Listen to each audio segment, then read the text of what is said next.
and fall to 1-3 on the road. Whenever there's a void, be prepared for someone to fill it. And tonight, the Indiana Pacers were like, oh, you guys want to keep talking about all of the people that are not available for our team? Don't worry. We got Aaron Nesmith that's going to step up. Yep. We got Quentin Jackson that's going to step up. Of course, Pascal Siakam is going to do what he's supposed to do. But the Indiana Pacers, congrats to them. They got their first win, and they shut up a lot of people, and they reminded the Warriors, you keep doing this. Keep giving guys that aren't supposed to be the stars these big-time performances. I mean, 25 and 10 out of Quentin Jackson. He was undrafted in 2022, Zena. Who is Quentin Jackson? I'm looking at tweets, people like, who's Quentin Jackson? He's frying us right now. This is a learning lesson for the Warriors. Again, as you mentioned, young season, but still, this is a win they were supposed to notch. Yeah, now instead of going 3-1 this week, Zena, they fall to 2-2. All the good vibes from the back-to-back at home in which they swept against Memphis and the Clippers. You go on the road for a pit stop in Milwaukee and Indiana, and you give it right back. Yeah, you cannot do this, especially considering you just said it. They played last night. But you looked at the way that the Warriors came out. We said that you cannot come out on your heels. You cannot come out chilling. You cannot come out tepid. And that's exactly what it was. It was given lukewarm for the first 3 quarters. And then that second unit picked it up, and then right at crunch time, another clutch game lost now for the Warriors. Yeah, the non-Curry minutes went well for the Golden State Warriors today. As he went out in that third quarter, they were down 73-67. Indiana was running. Live ball turnovers once again. Jackson getting out on the break, and he was talking that talk. Look at him talk to Buddy. Yeah. Picked up the technical, and then the Warriors started rolling. They were up plus 15, Zena, in the non-Steph Curry minutes in the second half. Because paint touches started happening. You saw the Warriors figure out, ooh, look what happens when I penetrate, when I move some defense. And they were able to get things going in that third quarter going into the top of the fourth. And they were starting to pressure. Once again, I mean, Quentin Post being able to put up a 3 always is going to be great for the defense. But on the defensive end, just being able to contest at the basket, and then Jimmy Butler being what he can be, which is a person that gets in the paint and finishes some tough buckets alongside Jonathan Kuminga. Jonathan Kuminga had about 5 dunks today, Zena. Quentin Post cleaned up the trash right there with the putback. He scored 9 off the bench. And again, the non-Steph minutes, a plus 15. Jimmy started rolling. Brandon Podziemski with 10 points in that third quarter to find his rhythm. And what you thought, okay, maybe Indiana doesn't have enough gas left in the tank after playing last night. They threw their best punch at the Golden State Warriors. And then Steph is coming back in. And as you know that the Warriors are up 104-93, but then Indiana started putting on the pressure again. They end this basketball game, Zena, on a 21-5 run. The last thing you want are people doing drills against you at the end of the game, going up and down the court in transition. But one thing that really happened in that fourth quarter, those outside shots that weren't falling early for Indiana fell well in that fourth quarter, and they were able to find each other. Their spacing was phenomenal, but then on top of that, the transition, which started these clips just running. It was a track meet. You even heard Jonathan Kuminga at halftime trying to talk to Fitz and Kalena, just like out of breath, talking about how fast they are, and they were just being able to get a few more shots up throughout the game. Ended up with 89 overall versus the Warriors 90, which they had to catch up in terms of possessions. And that's just a tough shot there. Jonathan Kuminga with some great defense, but again, Indiana picking up the offensive rebound. And Jackson from the top of the key to give the Pacers a lead, 109-107. Also, Zena, Jimmy Butler and Stephen Curry missing some clutch free throws down the stretch. You wonder if fatigue has something to do with it, because we thought this was an and one. Jimmy Butler hanging on the rim. Great move right here. Shows the hops, hangs on the rim, but he misses the free throw for the and one. It was uncharacteristic, and I don't remember if Kalena said something about free throws at that moment. Might have gotten the broadcaster's curse there. But it was a tough ending, especially when you got that dagger 3 from Pascal Siakam. You can't even get on Jonathan Kuminga right there. He came out on Pascal Siakam and anticipated what he had been doing all night, which was driving. In this moment, what did the drive do? It's the end bucket, the version of night-night for Indiana. Quentin Jackson was feeling himself all night. If you ain't know who he was before tonight, you know now. And we'll know when they come to Chase Center next Sunday to take on these same Golden State Warriors. Quentin Jackson will be feeling that stat line, 25 points, Zena, 10 rebounds, no turnovers. And the Pacers took care of the ball in the second half there. again, Neesmith with 31 points, 5 of 11 from the three-point line. He entered tonight shooting 34% from the three-point line, but we know he's a career 41% shooter from the perimeter. But Pascal Siakam, 27 points, 12 of 23 from the floor, really carrying the load for Indiana tonight. And carrying the load in the most important moments of the game, right? Just being able to open it up. I mean, there were so many quick, in the middle of the zone passes that Pascal Siakam was catching. Nice, easy bunny for them. Just getting them going offensively and then also running in transition. You just love when you give the ball to Siakam, he can get into the middle of the paint very easily. And that was the problem. We know point of attack defense has been an issue all season long for the Warriors. And it doesn't help that you don't have a great back line of defense to be able to stop them. So as Siakam's just backing folks down, he can pull up, he can get in, he can hesitate, he can finish at the basket with contact, and that's exactly what he was doing all night. I mean, couldn't hit his outside shot until when? When it mattered, right? Hit that nice dagger three at the end of the game. Pascal did it all for them. You mentioned it was a good closeout by Kuminga there, but whether it was Kuminga on Pascal Siakam or Jonathan Kuminga, it did not matter. He got to his spots all night long for Indiana. And then Aaron Neesmith, we highlighted him in our pregame show saying, boy, he's been struggling. And you knew he was waiting for his breakout game. Well, with Stephen Curry on the floor, Draymond Green, Jimmy Butler, the Golden State Warrior logo, he did that. He showed us who he was in the Eastern Conference Finals last season against the Knicks. 31 points, Zena, 5 of 11 from the three-point line. A career high for Aaron Neesmith in scoring points. Listen, Neesmith, I don't know if you're listening. You probably aren't. But if you get this clip, we apologize because we ain't put enough respect on your name in the pregame show. I mean, understandably, though. 34 points coming in, or 34% from three coming into the season. But last season, during the regular season, he was about 42, 43%. And then during the finals, was in that 40 category as well. So we know he can shoot. He just hadn't been doing it until what happens. The Warriors defense showed up. Come on, Warriors. Come on, Warriors. You can't let people go off on you. Yeah, it was a tough night for the Warriors when he was out there being able to hit on the corner. He was a rhythm shooter as well. It was just set up for success. Look, the Warriors won their first 2 games this week against the Grizzlies and the Clippers. They didn't need much from Stephen Curry. Had some quiet offensive nights. On the road trip, they needed Stephen Curry tonight. He struggled, going 8 of 23 from the floor, Zena. They probably played their best basketball in this game when he went to the bench midway through the third quarter. Yeah, a lot of the shots for Stephen Curry were, again, yes, movement shots off of screens, but it was the launches that were so far, and the Warriors were not doing a great job of rebounding. Indiana Pacers were coming in and stopping plays from the shot. Steph Curry could not be the focal point in the offense when you know a defense is not good in the paint. They should have been finding more ways to get him closer to the basket or utilizing his gravity to get things open up for the Warriors closer to the basket. Yeah, you mentioned it, getting inside the paint, getting inside the three-point line. 16 of his 23 field goal attempts came from the three-point line. So the Warriors, all in all, they're going to have to watch this one away. And thank God, Zena, they have a couple days off to watch this tape and get over it. We'll hear from the coach of the Warriors on the other side, Steve Kerr, here on Toyota Warriors Postgame Live. Welcome back to Toyota Warriors Postgame Live, where the Warriors lose to the winless Pacers. 114 to 109 as the Pacers score 61 second half points. They shoot 46% the final 2 quarters of this basketball game. Quentin Jackson went off for 17 of his 25 in the second half. Zena, 7 of 8 from the floor. You see the overall numbers here again. We're going to talk about the turnovers. 16 turnovers, a lot of them live ball turnovers. At one point, they had 5 moving screens. Zena, 5 turnovers. The first 10 turnovers, 5 of them were moving screens. So not doing the little things, not doing the fundamental things today against Indiana. I mean, you love the fact that they're dead ball turnovers, so you're not being run up and down the court like they were in the live ball turnovers. But it is, again, attention to detail, mental focus, minding your own. And that was the start of the game. That's the tone you're setting early in the game of just trying to get things done for your teammate in terms of trying to set things up, but attention to detail. And so when you've got a little bit of a lapse, that breaks your rhythm. That breaks your rhythm.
Than when you're having to deal with multiple calls being called against you. At one point I looked down, I think it was the first quarter, top of the second, 12-4 was the foul count.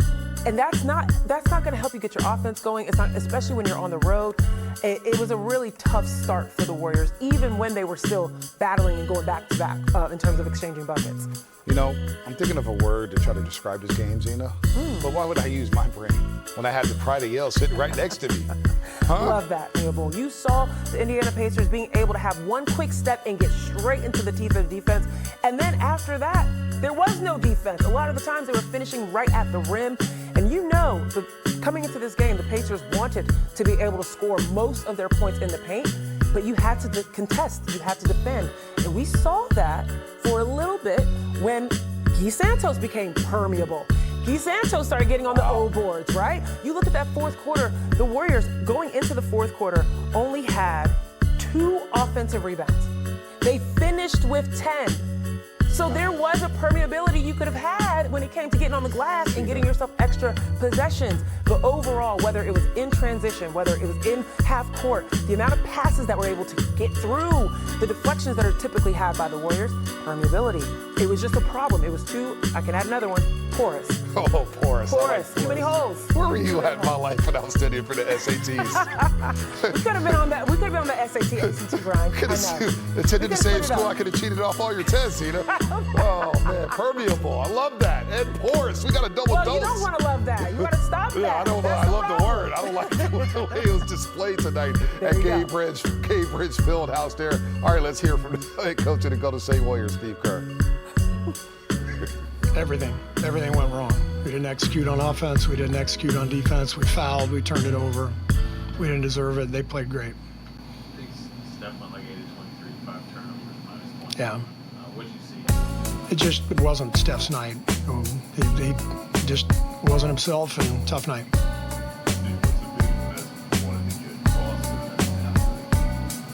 There was no message. Now's not the time to say anything to the team. We got to pack up and fly home and regroup.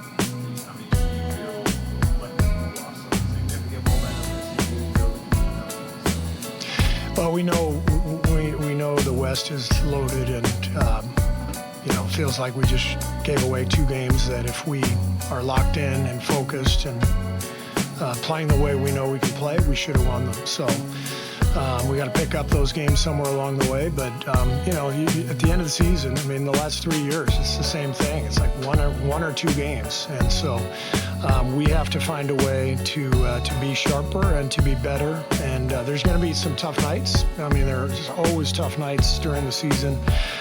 This should not have been one of them. We had the day off yesterday. We didn't shoot around this morning. We had plenty of rest, but the execution down the stretch was awful, and it's a shame because our young guys played their ass off, to get us the 11-point lead. Gui, Moses, BP, those guys were fantastic, and they completely flipped the game, when I put them in, and they did their job, and we just couldn't close. Offensive boards, cutting, knocks down a 3. This is why Gui is so important to us. On nights like tonight where we have no energy, everybody looks tired, he comes out and he changes the game, and that's exactly what he did tonight. Moses did that too tonight, did a really good job, came in and with that group, and BP as well. They really flipped the game, and it's a shame we couldn't close it for them. Where are you seeing the breakdowns defensively tonight? I didn't like the fouling. I mean, we had several fouls, that were unnecessary fouls, just reaching. I thought for the most part our switching was pretty good, but they got 11 offensive boards. They got some second chance points, 15 of them, and then 28 free throws, too many. Steve Kerr, not holding back his words here, not mentioning anything. No doubt about that. You mentioned it, the fouling, just silly fouls. Maybe that's being out of position there. And then at the top, he mentioned Steph Curry. He said it just wasn't his night. You look at the stat sheet there, we can see it on the floor. 8 of 23. Again, 16 of his 23 field goal attempts came from the three-point line. Steph has a deadly mid-range jumper. He can get to the rack as well, but just the 2 assists was not a really good rhythm. And this is a week that he'll probably want to forget. Even though they were 2-2, he had some quiet off his night, Cena. Yeah, he struggled to find his shot, struggled to get into rhythm with his shot, but also had the 5 turnovers. And again, 2 of them, I believe, were offensive fouls. And we know how good Steph Curry can be when he is a screener, so I appreciate the effort. But again, it was just a matter of being able to set yourself and make sure that you're taking every single minute detail so seriously in a game against a team that hasn't won. Because you can evaluate this Pacers team in 2 different ways. You can say, oh, they haven't won a game, they're over. All right, we got this. Of course, we're going to come out. But then you could also look at it in the way that we saw the Pacers come out, which is they're over. They are dying for a win. So they're going to do everything in terms of fighting over or under screens to expose any sort of lack of focus that you've got going on. And Steph Curry, I think, definitely was, submitted to that by the Pacers. Yeah, the Pacers now got their first victory. Only 2 winless teams remaining in the NBA here. All right, let's move on to Jimmy Butler. You hate to say thanks, Warriors. Yeah, I mean, it's unbelievable. Somebody tweeted me yesterday, I forget the name, goes, I mentioned how they lost by 20 in the back-to-back, and somebody said, great, that's great news for us. What could go wrong in this game? Right, yeah. Well, the 21-5 run to end the game went wrong, but Jimmy Butler, 20 points, 7 assists, 6 rebounds, but I thought Siakam at times put his hands up, didn't go for the pump fakes. He did get to the free throw line 9 times, but didn't have that typical Jimmy Butler impact on this game. You know what Siakam looked like, especially in the first half on Jimmy Butler? When I was practicing and playing in college, we used to have the broomstick drill. And you just bring out 2 broomsticks, and you've got to shoot over those broomsticks. And they're going to stay straight up, and you've got to find a way to maneuver your shoulders. It's like mic and drill. You're just trying to figure out a way to get around. And that's what Siakam was for Jimmy Butler. He was just so much taller than Jimmy, and also was doing a great job of staying straight up. Now, where Jimmy Butler found his kind of crux against that offensive rebound and putting himself in position on that interior position, I think Jimmy Butler got at least 2 to 3 calls on being pushed in the back because people were assuming he was too small to be able to get those over boards. So Siakam did a great job of trying to quiet him down, but towards that third, particularly in the fourth quarter, Jimmy Butler finally was starting to get things going for himself offensively, getting into the paint, finishing when he saw height, being able to finish on the other side of the basket. Yeah, you mentioned the offensive rebounds, 3 offensive rebounds for Jimmy buckets, and those non-Steph Curry minutes in which the Warriors were up plus 15, down 73-67. By the time Steph Curry's basketball game, the Warriors were up 101 to 93. And so we found a little rhythm with Gui Santos' energy, Quentin Post hitting some threes, and JK cut it to the basket. And they were trapping the box really well. They did a really great job of when the Pacers were coming inside the paint, Quentin Post stepping up. And I know he had gotten that 1 foul on a big block, but I like that energy. I don't know if you saw it. He kind of shook his shoulders, and I was like, okay, that's exactly the energy that the Warriors needed. Just Steve Kerr just mentioned it. Them coming in and being able to impose themselves a little bit, having the energy. I mean, you would have thought that the Warriors played a back-to-back as opposed to the Pacers. But the way that the second unit, particularly Quentin Post, Gui Santos, Moses Moody came in and were trapping, getting in front. You saw Moses getting his hands on in, doubling down on Siakam. I just love the activity out of that group. 4 games in 6 nights. Maybe fatigue was a factor. Yes. Again, he had his moments today. The 3-point shot at the end of the game, maybe they could have got a better shot. The 7-16, 17 points, 5 rebounds, 2 assists. Continues to get better. Had his work cut out for him against Pascal Siakam and that Pacers bunch. But look, he's getting better and better. Had about 5 dunks today, including that one. Watch your head. Literally, my notes, I was just, throughout the game, I just kept typing, Jonathan Kuminga pushing in open space. He's forcing the issue at the basket. He's leading the breaks, and he's playing above the rim.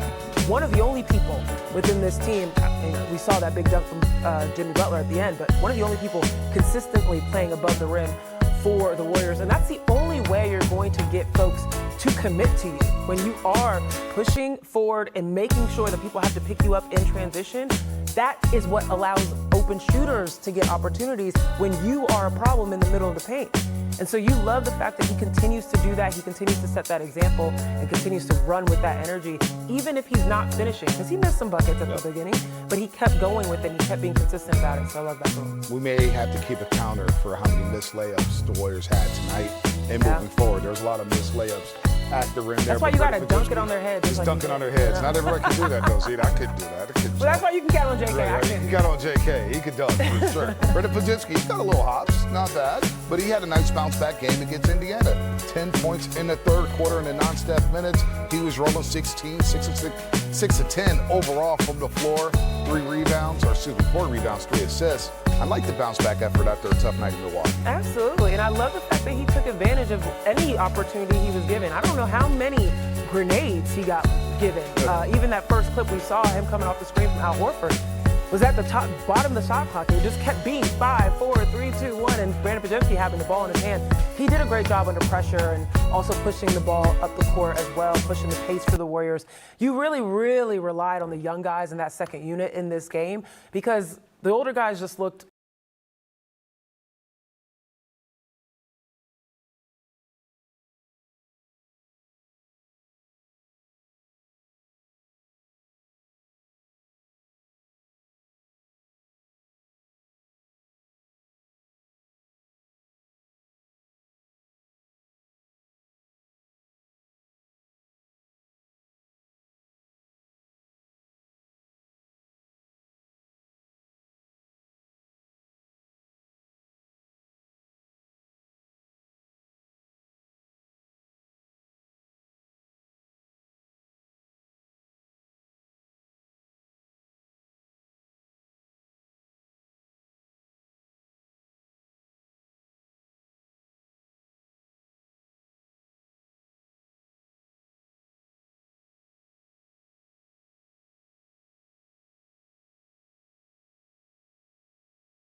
fact that he continues to do that, he continues to set that example and continues to run with that energy, even if he's not finishing, because he missed some buckets at the beginning, but he kept going with it and he kept being consistent about it, so I love that from him. We may have to keep a counter for how many missed layups the Warriors had tonight and moving forward. There's a lot of missed layups at the rim there. That's why you got to dunk it on their heads. Just dunking on their heads. Not everybody can do that, though. See, I couldn't do that. Well, that's why you can count on JK. Right, you can count on JK. He could dunk, for sure. Brendan Pajinski, he's got a little hops. Not bad. But he had a nice bounce-back game against Indiana. 10 points in the third quarter in the non-step minutes. He was rolling 16, 6 of 10 overall from the floor. 4 rebounds, 3 assists. I like the bounce-back effort after a tough night in Milwaukee. Absolutely, and I love the fact that he took advantage of any opportunity he was given. I don't know how many grenades he got given. Even that first clip we saw, him coming off the screen from Al Horford, was at the bottom of the shot clock. It just kept being 5, 4, 3, 2, 1, and Brandon Pajinski having the ball in his hand. He did a great job under pressure and also pushing the ball up the court as well, pushing the pace for the Warriors. You really, really relied on the young guys in that second unit in this game because the older guys just looked older.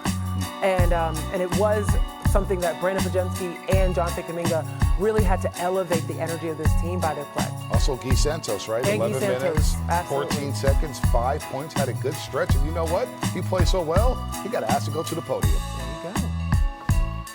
Yeah, I can say that's one of the worst losses you can have in a game because we were up, like I said, 11 with 6 minutes left, and we just by the end of the game, I think we could take care of the ball more. We could, play play the certain way that you just like spend more time in each possession.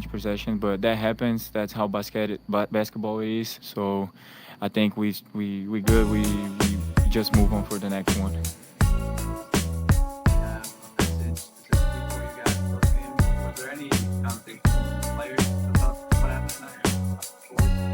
No, right now it's a moment that everybody's pissed off. You know, we just lost the game that we had, so nobody was saying too much. Everybody was just like, like upset because we lost the game. But that's one thing we're gonna talk about it like after in the next practice, next game, and that's how it is.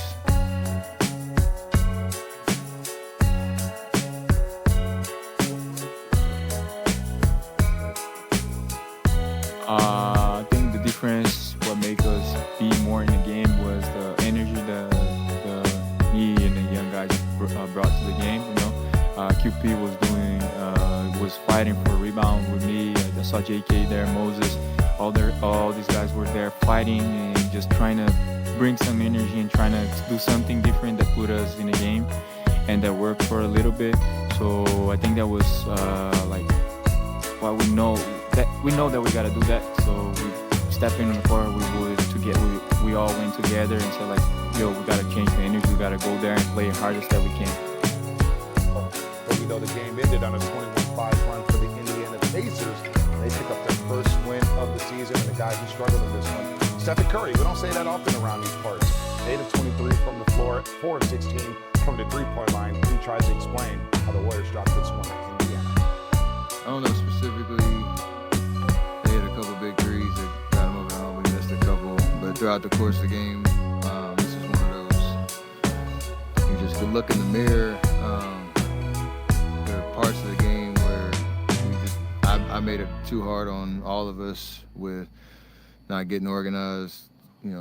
Bad possessions, a little lack of energy, and you give a team like that life. Their record was a little misconceiving because they've been in a bunch of games and they have enough talent where you saw they can make shots down the stretch. And just one of those rough games you got to play better throughout the meat of the game, so that you give yourself that breathing room where a couple shots here and there don't determine the outcome.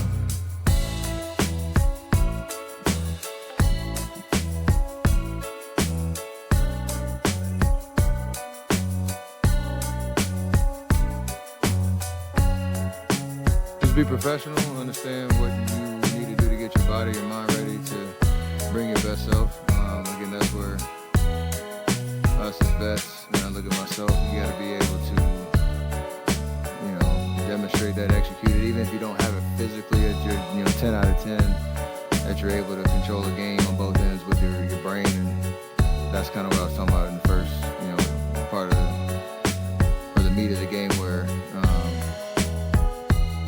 make the game hard for no reason. And answer the call, watching film, understanding how the league is going with different lineups out there and how fast the pace teams are trying to play, and make the necessary adjustments.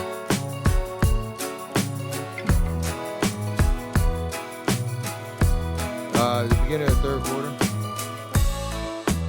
I think just didn't really get anything out of that run of whatever 6 minutes I was out there. And again, when you're in that position, you have a bunch of empty minutes, you give a team life. It's the NBA. There's a lot of talent all over the league, and you don't want to turn it into a shot here, shot there type of game, especially on the road. So that first 6 minutes, the group that came in to finish third and start the fourth, they were dominant. And then that kind of fed into the last 6 minutes. So I got to be better, just being more decisive, more aggressive, even not to shoot, but to play make and get everybody organized.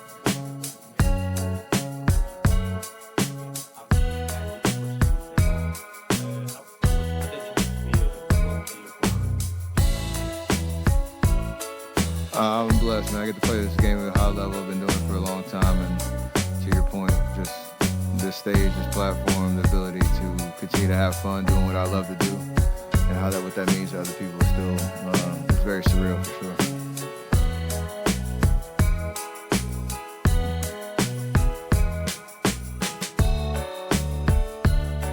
Probably just a sustained run of good defensive possessions where you're flying around, talking, everybody on a string. Offensively, we've been okay. We've been working on our spacing and transition when we get the ball in certain guys' hands. And I think we did a little bit better job of that tonight, but just connecting the game, we struggled big stretches to create separation, and that hurt us in both games.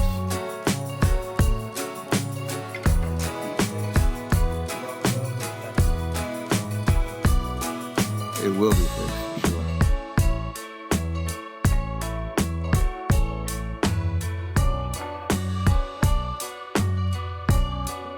Dumb turnovers. There are a couple possessions where, like the one, there was 2 turnovers in the third quarter, and I came off, got caught in the air and traveled. They had no options. I could have kept dribbling, got off of it, and then you see a split, but the timing's off, and you turn it over, and they get a fast break layup. It's those type of momentum plays that you see get called timeout, everybody's going crazy. We do that to other teams, and when I give them possessions like that, it just changes the momentum. You have to work so hard to get, either back in or create a lead. And I know I can, do a lot better than that. All right, let's check in with our Dubs Talk Live crew. The great KB, Kerr Burke, and Petaluma's finest Dalton Johnson. A humbling defeat today for the Golden State Warriors of Steph. You see him speaking there about the turnovers. That seemed to be a bugaboo. They give up 61 second half points. But it also seems like Steph in particular, 5 turnovers tonight, 5 turnovers in the last one. Steve Kerr got some questions about him, so Steph wasn't himself, and Steph making the I statement. I think it's important that he mentioned I made it too hard on all of us. As you look at Steph right now and his start to the season, what are you observing? Certainly just not Steph Curry's night, tonight at least. It's one game, but this was just not the Steph that we're used to seeing. The Warriors were down 73-67 when Steph Curry went to the bench in the third quarter at the 5:45 mark. They were up by 10 when he came back about halfway through the fourth quarter, so it was the young guys getting the job done. Brandon Pajemski, Gui Santos giving them energy, Jimmy Butler powering his way through to the rim, obviously, with that spin move at the end of the third quarter, the and one. But Steph, it looked like the pressure as far as the ball pressure, that full court pressure defense was kind of getting to him a little bit. It was the first time that he looked more like his age than we're used to seeing at 37 years old. The shot was off, but he just didn't have that extra giddy-up that we're used to seeing with Steph. He couldn't find any momentum, but again, it's very early in the season. It's one game. He's Steph Curry, but the way that he said it will get fixed for sure, that kind of gave me a spark in expecting a bounce-back game for Steph Curry at Chase Center when they return for Tuesday night against the Suns. Okay. Angry plane ride home, but the weekend off, so hopefully a reset as they get back to Chase Center. No doubt. 4 games next week. Warriors want to stack weeks and stack wins. 2-2 this week. Next week, Phoenix, Sacramento, and then Denver and Indiana. So we'll see what they can do next week. Winnable games. No doubt about that. Check out Dubs Talk Live immediately after Toyota Warriors Postgame Live as we take a look at the odds presented by Great Resort and Casino. And we're on it. There's too much juice on that point spread. Bet, we wanted to make sure we were counting our ducks and make sure everything's in order and that all of our possessions stay within our possessions. And in this case, we not only keep our own money, we are not involved in any of this. 10.5 does not cover. Woo, this That debt collector shut up the other night for Festus. At 3 went all in on the Warriors against Milwaukee. Well, this Festus is not around here.